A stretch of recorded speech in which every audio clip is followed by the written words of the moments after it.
Well, that's what they say. That's what we learned when we went last time. Remember, anywhere we went, Yousef was like the biggest. Oh yeah. The biggest in the world. Everything, yeah. But the thing is, it's true. It is true, yeah. Biggest.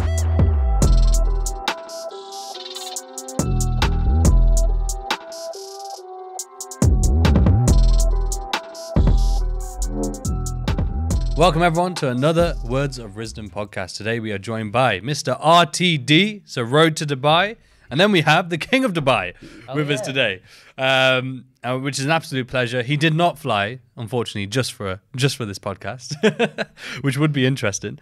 But Yousef, it's amazing to have you here in London. I know you've been eager to get over here ever since before COVID, but they kept trying to keep you away, kept you trapped in the heat box over in Dubai. Well, let's do the classic. How are you finding the weather in London at the moment? Thank you for having me, first of all. Yeah.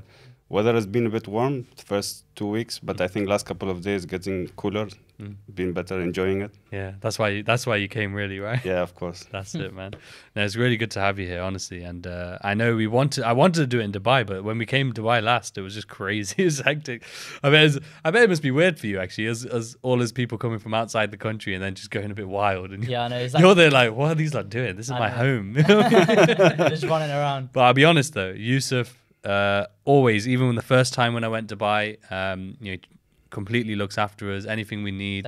We always appreciate it, and then especially with the meetup, I think you looked after so many different people. I remember Cal was trapped in a car park at midnight, and Yousef just got home after that crazy day. Left his home, went and helped Cal. No questions asked. The best one was my first day when I landed, and I hadn't slept the whole time. We just talked about this yesterday. Knackered. Yeah, literally.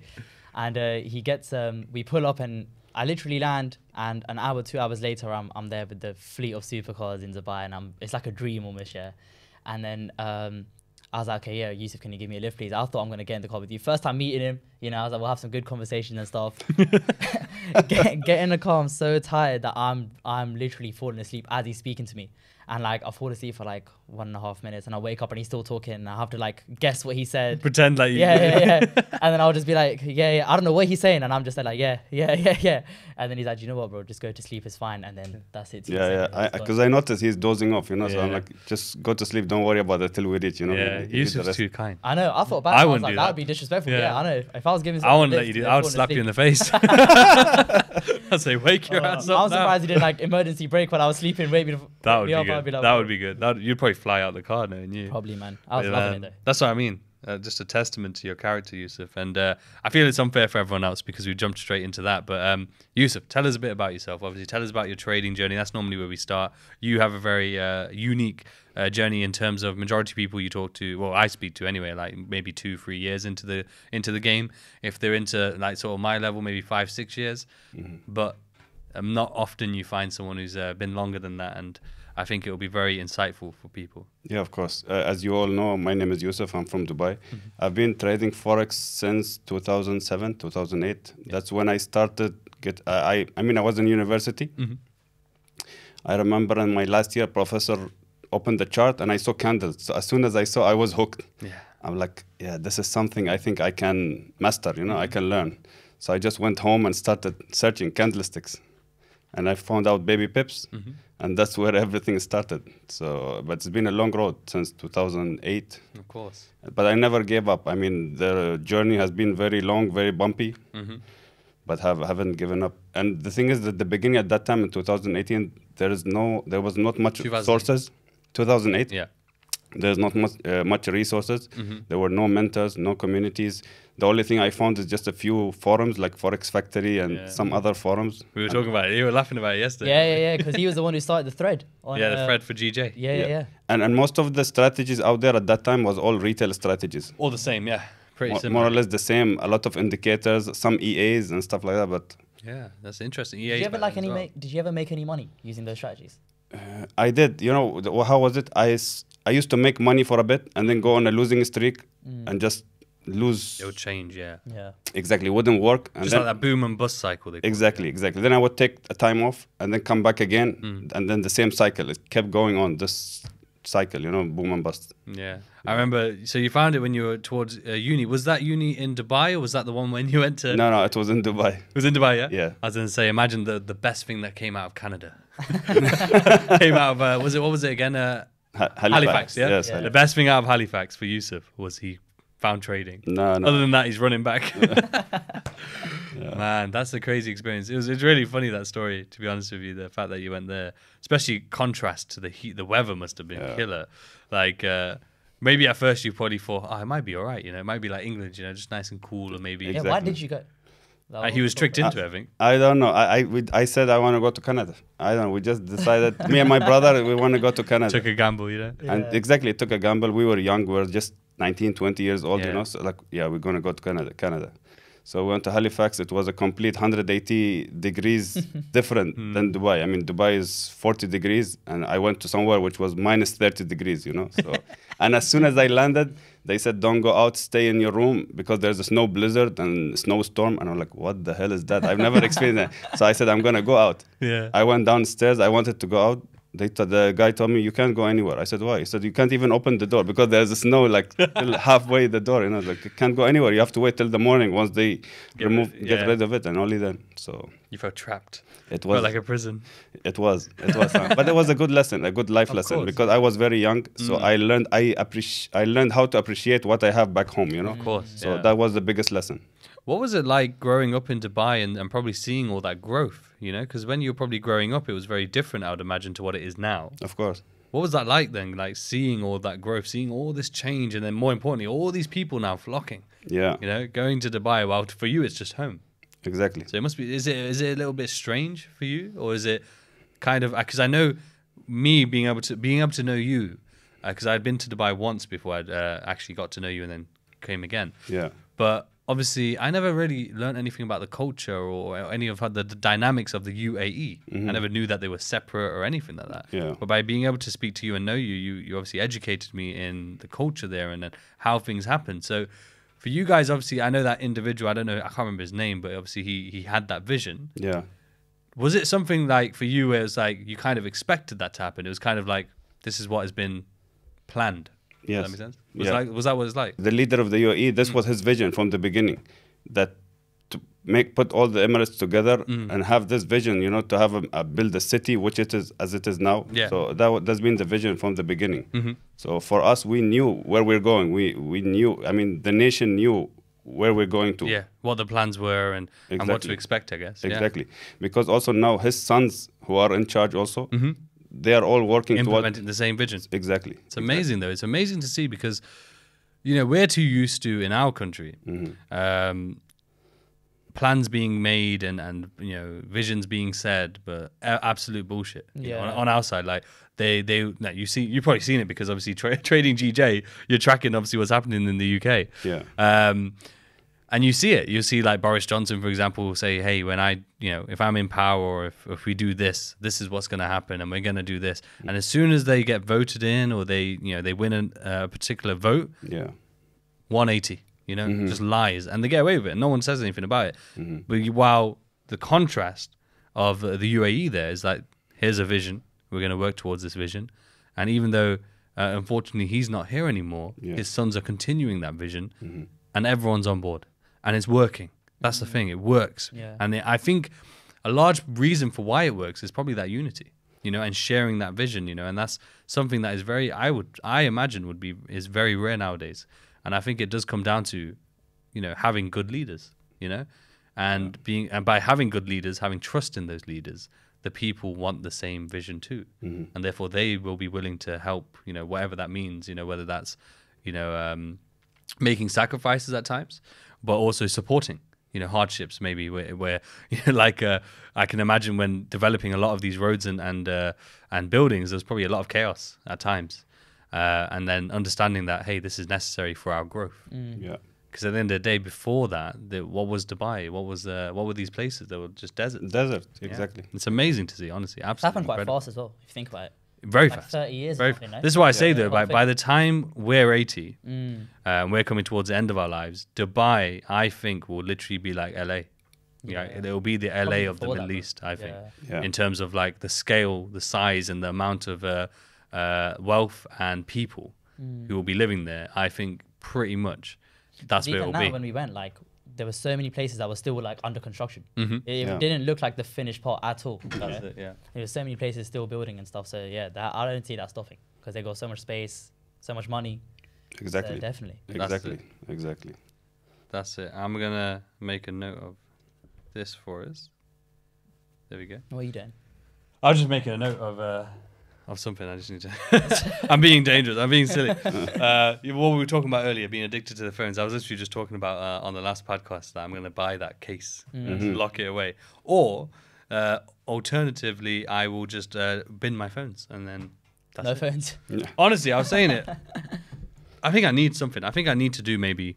I just go get a phone like a Nokia, you know, old school, no internet on it, and just do that for a month, maybe 2. Proper detox. Hard reset. Yeah. Because not only is the phones bad in terms of habits, you get used to doing that, but it messes, just like with drugs and stuff, it messes with your dopamine receptors. It does. So, you know, to detox isn't like, it's just as simple as putting it down, I think. Because I believe it's almost the same scale of trying to, you know, get an addict off drugs. You know, you can't just say, "Hey, don't do drugs." Yeah. Yeah. Especially if it's there. Especially if it's right there. It's like, don't touch it. Don't do it. Yeah. You're gonna touch it for sure. Exactly. So I think there is an element where you have to put some processes in place and do some sort of program or something. And I say, look, I could sit here and just be like, I don't have a problem. It's not a problem. I can just do this. But I'm the type of guy where I'll just admit it. Like, look, I know I'm on my phone too much, and I know that it's hurting my growth. It's good for the Vipers. It's amazing for the Vipers because that's what they always say. Like, how do you stay so active? How do you make all this? And how do you do that? It's because I'm fucking on my phone too much, and it's no good. But there's always a balance that needs to be found, and that's probably the last thing I need to work on because I've done everything else. So yeah, it's definitely on my mind. So that's why we throw it over there. That's why I said I love about podcasts because it's a even though you shouldn't need a reason, it is a good reason to just put them away and then you have a great conversation. That's it. Yeah. That's it.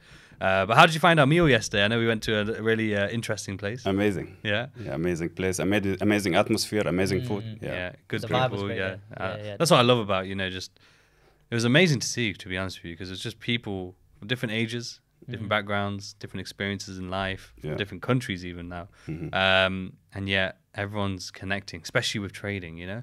And that's what I love because you can be trading 12 years, you could be trading 3 or 4, I could be trading 6, someone else, like Amraj maybe 2, you know?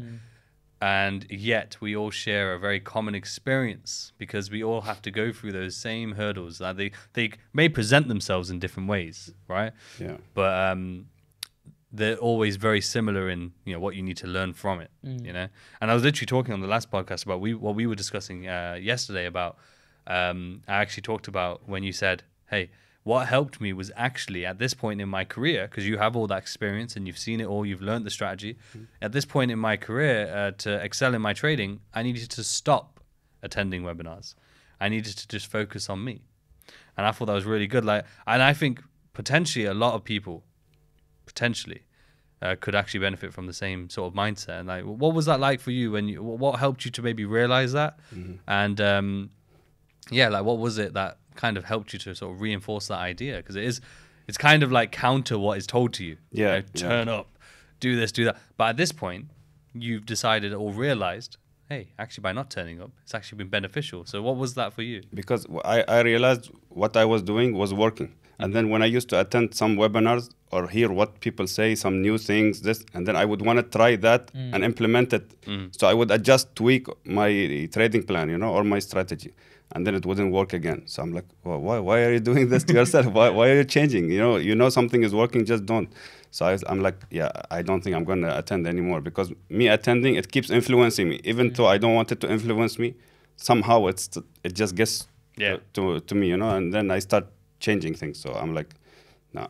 So it's just about like, it's like keeping it personal. Yeah. Like, because you've been trading GJ from the beginning, right? Like from the start. And so, you know, just because, say, Krishna or me are saying something about EU, you're like, oh, maybe that'll work on GJ. But then in reality, if we could to compare, you're the expert on GJ compared to me. Does that make sense? Like, because you have more experience, you've spent more time, you've collected more data. So therefore, out of the two, if I'm going to say, if we have two opinions on GJ, yours is going to hold more weight because you've got way more experience, right? While mine on EU, for example, will hold more weight. Of course. And I don't think a lot of people don't realize that. It's just like when random people, when people are like, break down GA, or tell me about this random pair. Yeah. And it's like, why would you want my advice when I've never looked at that pair, right? I can give you general advice, right? I can tell you some compliments I can see, but in terms of actually understanding that pair, you want to try and look up someone who's trading that pair, So that's how I came across RIT, right? Yeah. Because I was trading GBP NZD and nobody was trading such a wild pair or random pair like that except for him. Yeah. And when I saw that he was, instantly I was like, I want to learn from a guy who's consistently trading the pair that I'm trading. And that's where actually that was the reason why I joined him in the first place. And I'll be honest with you, like when I really think about it, RIT has created so many amazing traders. Because when I look at consistent traders, so many can lead back to RIT. And I find it wild, honestly. I find it very, very strange. But in terms of education, so how did you control all these different educators who just popped up, over the years? And how did you control? Because I know you haven't done loads and loads of them. No. Right? So what was it that allowed you to kind of fine tune? Okay, I'm going to, was it that you did the right thing and kind of go with the ones that actually resonated with you? And you saw something in? Or was it anything else? Was there any other factors that could have aided your position? I think since I started, I've had maybe 3 mentors in total. 2 of them were, I would say, useless somehow. I never benefited anything from them. And then I found yourself. So once I found you, I just left the others because I said the rest, they never benefited me or benefited me a bit, but then it never really worked, So I'm like, nah, this is not working. What I was doing before was working much better than what they are teaching. Yeah, so there's no point to change. Until I found yourself, then after that, I had no other mentor. So I appreciate that. Thank God I found you, and that's when things started to click. I found consistency, I would say, yeah. No, I'm glad to hear, man. I'm glad to hear. I still remember when I first had a call with Yousef. Yeah. I was like, this guy's from Dubai. He's an actual Arab. I don't know. I don't know if you'll take me seriously. And then we got on Zoom and he was in a Manchester United top in his back garden. And I was like, who's this Arab? One of us. He's so normal. He's such a normal person. I swear to God, though, even to this day, sometimes I look at Yousef and I think, he's angry. Yeah, I used He's to annoyed. think the same thing. I used to think that he just vexed, not vexed all the time, but just so serious. And the first conversation we ever had, I was actually looking at it yesterday on the way to the meal. It was like it was 2019 back in them days. I'd pissed you off in a group chat. And then I messaged him. I was like, yo, did I actually fuck it? He's like, yeah. He was making it so much worse. He's like, yeah, he's not going to be happy. It'll be fine, even though he's pissed. He wouldn't help at all. That was the first conversation we had. Yousef's the best. Because I remember I called him once trying in terms of some sort of opportunity I thought we were going to work towards and work on. And I was so excited about it. Yeah. And he was on Zoom and he was like, yes. Yeah. Just one word. Sounds good. Yeah. And I was like, he didn't. I don't think he cares. And I love it because then when you meet in person, especially, even in chats, to be fair, but even in person, when you meet, it's so different. It's just when you just like the rest properly. of us. Yeah. When somebody gets to know me at the beginning, people think I'm too serious, or sometimes they tell me why you're sad or depressed. But I'm not sad. I'm not depressed. It's just how I look. That's just my face impression, Yeah. Even in school, high school, teachers used to come to me and tell me, are you okay? Everything is are you okay? Everything's fine. I'm like, yeah, it's fine. Like, why? Like, no, you look sad. I'm like, no, I'm fine. I'm totally fine. Yousef's got the funniest stories to tell. Even the way he tells stories is so funny. I didn't expect it. When I went to Dubai, and that's why I was like, when I hopped into the RS5 we'll go for a drive together. I kind of wanted to see what he's actually like in real life because I was like, okay, surely he's not actually so serious all the time. I wanted to find out, and it is completely the opposite. But to be fair, by that point, he's not serious in any of the group chats either. He's what do we call him? We call him the meme king. Yeah. He's got a meme for everything, and he's fast as well. I love it, honestly. I have nothing ready, by the way. It's just I search and find the right ones. I don't know how it happens. He's so quick with it. It's good though, honestly. And he's active on every group chat as well.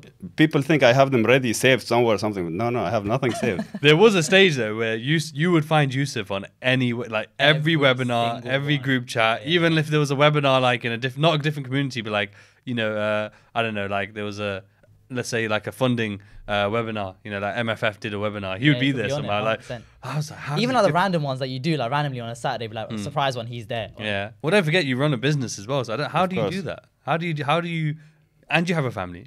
So how do you maintain having a family, the trade, being very active in trading, and a business? I'm sure it's not easy, but like, how do you manage all these things? I mean, I've been trading since a long time, and it's always been just as a hobby. Yeah. I never traded full time or anything like this. It's always been a hobby on the side.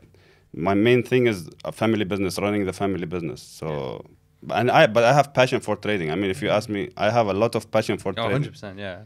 You'd have to be doing it this long. That's interesting though, because you see that one of the most successful traders is the one who's got the most hands-off approach to trading in general. Yeah. Just treating it as a hobby, you know? Because that's what I was saying recently. It's like, I think it was you I was saying yesterday. The less serious I was about it, the better I got. You know, when I was too serious, I expected too much of myself. Yeah, you gotta use the enthusiasm and the passion rather than like, oh my god, I need to. I have to do this. Obviously, you have to work hard, but like different. It has to be, the fuel needs to be from the passion and the enjoyment, not from, oh my god, I have to, need to do 2.5 hours of chart work today, otherwise, And I think it's a big difference. And like, I think Yousef and probably Safe, very similar in terms of like their situation. They're probably the only two traders I know where they're not bothered about trying to be full time because they are managing, a very large scale business. They're killing it. They're killing it, honestly. Can you imagine if we had Safe here as well? You have to be also financially independent, you know? So if you're not financially independent and you're depending on trading, it's not going to work. It's going to affect you. It's going to affect your psychology. Even though you might say it's not going to do it, subconsciously it's going to affect it. You know? It will, 100%. And that's what we were just talking about as well. We've talked about that, I think, on every podcast because that's what we're so big on. Because you're 100% right. Like, without that financial foundation or without that, that buffer, you always, like you say, subconsciously, even you might not be doing it consciously, but subconsciously it will come in because it's just natural. It's even if you are aware of it, you can't shake it. It's going to be there regardless. That's what I mean. Yeah. It's like you will naturally, especially when there's money on the line, your mind will automatically start acting in a sense of fear or greed. Because the fear will be that you don't have money, so I need to get it, or the greed is that I can make so much money now. I can have 100K by tomorrow, whatever it may be. And that's just natural as human beings. They say I don't want to butcher the name. I think it's Pavlov's, is it? Basic needs or hierarchy of needs. Pavlov. God knows. Something. Someone's going to correct me, yeah? In the comments, they're going to be like, you're a fucking idiot, Riz. You can't even say this or that, But yeah, like, honestly, it's so true, the importance. It's the little details, right? The little details. Like, what would you say? Because obviously you've been trading a long time and you have seen, obviously, progress over that time. What would you say in terms of, was it anything specifically technical? Was it anything specifically maybe even outside of trading, habits-wise, routine-wise? Was it anything, what were these major leaps or at least notable aspects of your journey that you would say, hey, this helped me, this helped me, this helped me? Are there elements that sort of stick out to you? I would say being disciplined and sticking to my trading plan, because so many times, whenever I didn't do well, if I went back and reflect, I wasn't disciplined enough. I would overtrade or over leverage or do something silly, stupid mistakes. Yeah. So I would say it comes down to that. Yeah, the small stuff. Would you say that obviously because when I first came and saw you in Dubai, and between then this last time we came, you've properly had a transformation. You joined the gym, you work out savagely proper workouts. And how many days a week do you do it? You do 5 days a week. 5, yeah. Yeah. So like, would you say that has helped? Definitely. Yeah. Definitely. It's made me more disciplined because to go to the gym and work out 5 days a week and to eat healthy, you need discipline to do that.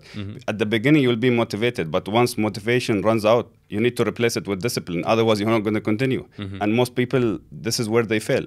They don't continue. Once they're motivated, maybe for 1 week or 2 weeks, after that, they get lazy because they have no discipline. Would you say it's the same in trading, that you see that people will do the same, where they will be motivated enough to stick to a plan for a couple of weeks? Yeah. A month max, like with the gym, and then they'll allow themselves to slip because they will allow that motivation's dried up. Yeah. And there's nothing else left now. The other thing, many traders, they do the challenge, they get funded, but once they get the funded account, they blow it. Even my Forex fund, they were saying some a high percentage, 80, 90%. I think it was crazy. I think it was 90 something. 90 something of the funded accounts in the first month, they lose it. Damn. So this comes down to discipline. Yeah. Thing with them is, right, they have a Discord. And I literally only joined it the other day because I'm just doing a MFF challenge for the first time. And but I went in the Discord and you can actually see, it says how many people are doing a evaluation. Oh, is And it? they have I remember off the top of my head, I'm pretty sure it said 4,000 people were doing a challenge.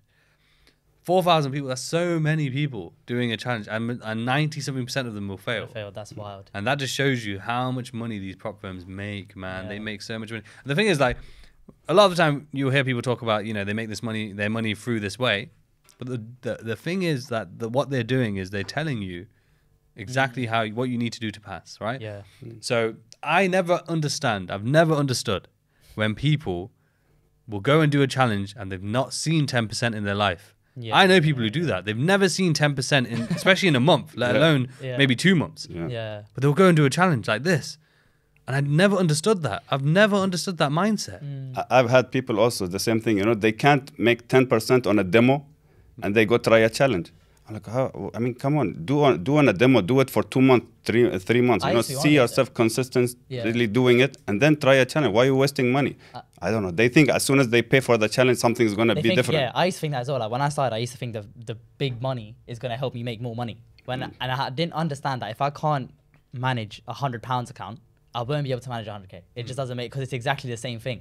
And that took me a long time to realize. I thought, once I've got 100k, I'll be able to drop higher lots, so then I can make more money quickly. But then it's the same exact thing percentage-wise. I couldn't do it on 100, and I couldn't do it on 100k for ages, And then once I understood that, then I didn't do a challenge for ages, until I found consistency otherwise, and only then can you go and see success. So that's what a lot of Never people understood realize, it, honestly. I know you get a lot of questions, Yousef. Like I know a lot of people message you a lot. Is there any sort of common questions or problems that you see that people are coming to you sort of with? People usually nowadays they ask me, how did you enter there, or why did you enter there? So I'm like, I cannot explain it to you in a sentence, it's a whole strategy, a whole picture. You have to see the whole picture. I can't tell you why I entered there. So that's one thing I've noticed. This is something I noticed this week, and something I've been saying to the Vipers is the winning trades will always have a complete picture. Will always have a layered story to it. So from higher time frame to lower time frame, a complete story. Wow, if you reflect on your losing trades, it's missing those elements of the story, right? It will still have confluences, but it will be missing gaps of that story. And therefore, it's a very easy thing to sort of focus on and reflect on, is that if you know that you're taking a trade that doesn't fit a story, a full story, you already know it's a low probability trade, and the best thing you can probably do is avoid it, right? And just not take it. And that is the reason why people, when people do ask, if they're doing it wrong, if they're a Viper, for me, I already do case study. Any trade I take, I do a case study on. So luckily, people don't have to ask. But especially on social media, people ask like, well, how did you do this? Or, why did you enter there? It's almost like a wrong question, man. Yeah, it kind of is, because it's like, what difference will it make? I mean, I do understand, don't get me wrong. Like if someone, you can obviously learn from it. Like I know that, I've looked at people's charts before. If you go and back test it, you'll learn. That's the best thing you can do there. Yeah, do so it let's say if yourself Yousef posts a chart, he's shown you where he's entered. He's shown you that he has entered there and it has worked out. The best thing you can do is go back on the chart and then go see what you see. What do you see for that entry? If you don't see it, then obviously, even if Yousef explains it, you're not going to see it afterwards. Exactly. You might be able to understand, okay, that makes sense, but you're not going to see it the next time because you didn't see it that time. You didn't see anything that time. And that's where I think a lot of people, they just don't focus on what is working for them. Instead, they're so focused on what is, you're doing it consistently, or you look like you're consistent. What are you doing? And they spend all their time doing that, their time, rather than, okay, he's taught me all of this information. Now I need to just make it so it's like repeatable for me and makes sense for me, and I'm comfortable with it and I see it. It's very unfortunate. But majority of people don't realize that what's working for me might not work for them. You have to find what works for you. And what works for me might not work for Krishna, but what works for Krishna also might not work for me. So But the thing is, like at the Elements, it was all the same thing. Yeah. It's going to be a discount or a premium. It's going to be some sort of order block. It's going to be some sort of confirmation. You know what I'm trying to say? I feel like For this style, yeah. Yeah, of course. Like in our community, at least, I feel like a lot of people just are not accepting that all that they have is all that they need. You know what I'm trying to say? So when they ask you, they're probably looking for some answer that they haven't heard. That's how you before. shape it, you know. That's They're what looking it for is. the holy grail, you know. They think there's a secret or something that I know that we're not sharing, or Yeah. they don't know, you know. So, but it's not. It's the same things. You just have to know how to apply it and what to look for. It's like, in a way, it's like we all have different combinations to the same lock in a way, you know? Yeah. And, you know, those combinations will all work, and unlock the results you're looking for. But it just has to be your combination, Actually, a great way to put it, to be fair. I'm good with analogies, like I that, think. yeah. You know? Sometimes I'm bad. I remember I just told an analogy on the Q&A, and I just did it on the last podcast in terms of being a hunter, yeah?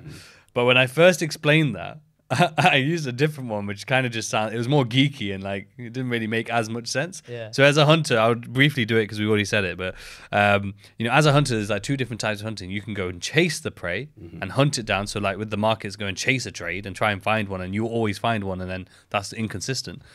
Or you can let the prey come to you. And when the time to strike is, you know, it's been presented, then you strike. And that's as traders, when the markets have come to you and shown you an entry drill, then you meant to strike. So, you know, originally I said it's like bird watching. I said you don't go hunting for the bird, you just wait and sit until you see the bird. Yeah. And I was like, nah, doesn't hit us right. Yeah. It don't hit us right, that one. It works, but it doesn't hit us right. And I was like, yeah, I'm good sometimes, but sometimes I'm wacky. Man. Sometimes I'm wacky. But I'll tell you one thing, you know, like, I obviously have talked about moving to Dubai. He has a whole brand around moving to Dubai, yeah? What are your thoughts in terms of, you know, people who, you've seen it all, you know, you've seen people all wanting to go there. Like, what is your advice? Where do you see it going? Because from the outside in, obviously, you know, everyone, Dubai's the future, Dubai's this, Dubai that. And I believe it. I do believe it, personally. But as someone who lives there, do you believe that it's going to have that, it was definitely going to have the longevity, but do you believe that, you know, there's still more growth to be had compared to, you know, all that, the substantial growth it's already had, you know what I mean? As in, like, can it still, like, double what it's already done, triple what it's already done, or is it going to be, like, nice and steady now?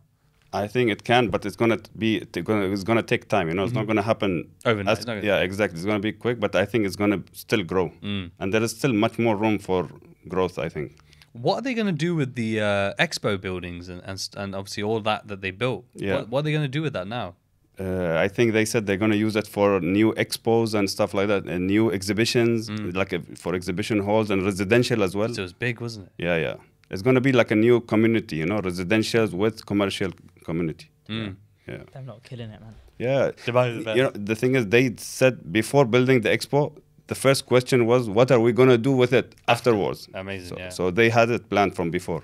Yeah, well, the expo was wild, man. I remember I was there. They had a whole TV channel dedicated to to what's happening at the expo, you know, because they probably have like a main stage. Yeah. So they had the TV channel that was showing on TV the expo. You couldn't even do it all in one day, innit? You can't. No, No, it's you way can't. too big. Yeah. I went to it, I think, twice, and I saw maybe not even half of it. You know, so Crazy. huge. Well, that's what they say. That's what we learned when we went last time. Remember, anywhere we went, Yousef was like, the biggest. Oh, yeah. The biggest in the world. Everything, yeah. But the thing is, it's true. It is true, yeah. Biggest aquarium in a shopping mall, biggest this, biggest everything. What was that? Was it the best biggest one. teddy bear? Was it the biggest? Yeah. I loved it, honestly. I think he was joking sometimes, but he's actually... I think sometimes we took the mic because it was like, yeah. you know, something just a little wacky, you know, like biggest teddy bear in a mall, like we just made it up. But it could be true. You know? Never know, man, with Dubai. Dubai, man, honestly, amazing. But you know, what was I going to say? You know, what was I going to say? Oh, I just slipped my mind. Damn it. Oh, I was going to say, you know, like there is a misconception in the UK. It might be a bit weird for you to hear. You might have heard it before. No problem. But not nowadays. It doesn't happen nowadays. But when I think Dubai started to become more of a tourist attraction, so I think around the time that the Khalifa was getting finished, in the media in the UK, there was this huge, and people still think of it about it now. There was this huge thing about how strict they are and that you can't hold hands, you can't do this, you can't wear certain things, right? And so many people were just spreading this misinformation. Like, what did you ever hear that over there that was happening, or was it more like, you know, people like me coming to you and saying, you know, is this true or is this not? Because I remember Cal was stressing about it. You remember? Yeah. No, nothing like that at all. I've had some people come to me with things like that, but I'm like, it's not true. Yeah. In the last 30 years, I never saw anything like that. It's been always open-minded. Dubai, anybody can come, holding hands, no problems. Yeah. You were saying it's probably one of the most lenient countries. I or think cities it has the balance, area, right? yeah. And that's what I love about Dubai is that the thing about having strict laws in a way, because it's strict in the right sense, in like things that should be strict, in my opinion, things that should be really strict rules. It allows for safety. Like I haven't been somewhere where I would feel comfortable leaving my car unlocked. Like I wouldn't even bat an eyelid leaving my car unlocked, right? Leaving my people there leave their houses unlocked, right?